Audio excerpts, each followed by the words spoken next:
In this video, we will demonstrate how to look up standard occupational classification codes, or SOC codes within EAMS. There are a couple ways to search. One way to look up SOC codes is directly from the dashboard.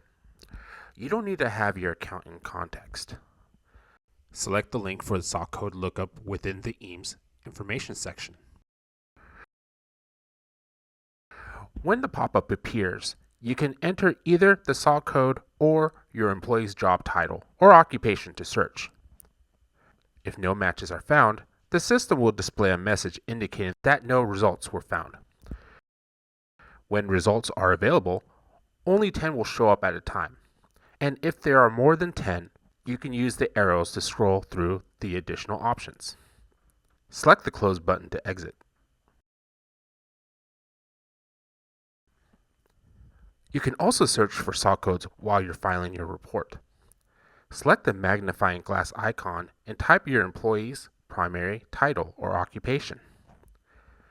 Select the button next to the occupation. When finished, select Save.